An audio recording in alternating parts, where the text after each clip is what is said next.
Hello everyone, welcome to my channel.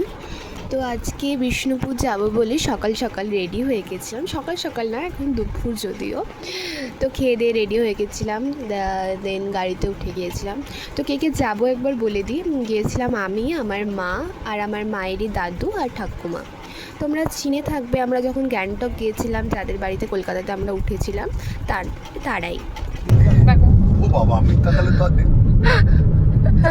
Amitabh Bachchan. Bishnupur আমাদের বাড়ি থেকে অনেকটা কাছে, কিন্তু বিষ্ণুপুর যে আমি কখনো যাইনি সেটা না। গিয়েছি আগে, ঘোরার জন্যে গিয়েছি, কিন্তু সে 5 বছর আগেকার কথা, অত মনেও নেই। তখনও গেছিলাম কিছু জায়গায়, আর আজকেও যাব কিছু জায়গায়। আজকে যাব ঠাকুরের জায়গায়, আর আগের 5 বছর আগে গিয়েছিলাম ঘোরার জায়গায়।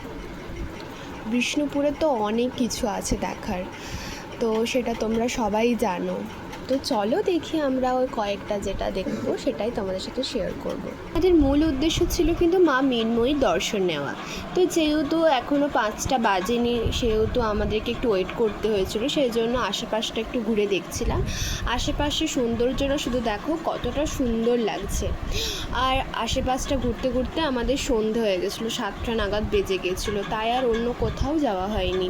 এই সব মন্দিরগুলোর যে কত রহস্য আছে তা তোমরা গুগল সার্চ করলে হয়তো পেয়ে যেতে পারো। তো দেখো, এখানে পালি ভাষায়, আশা করি এটা পালি ভাষাতে লেখা রয়েছে।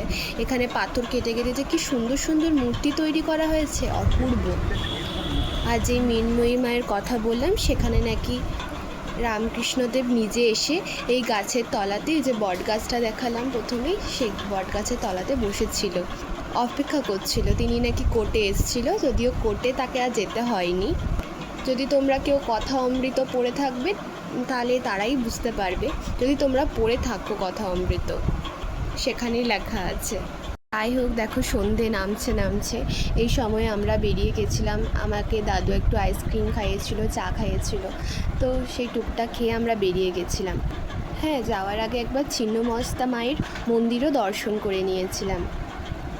আসলে কি বলো তো, এই ভিডিওগুলো সারা জীবন রয়ে যাবে আমার এই ইউটিউব চ্যানেলে, সেজন্য এই ছোট ছোট ভিডিওগুলো করা। আর একটা ভালো মেমোরি এখানে রয়ে গেল, যেটা সারা জীবন আমি দেখতে পারবো। সময় চলে যাবে, সময় পার হয়ে যাবে, কিন্তু এই ভিডিওগুলো রয়ে যাবে সব সময়। সেই জন্যই ভিডিও বানানো আর ভিডিও পোস্ট করা।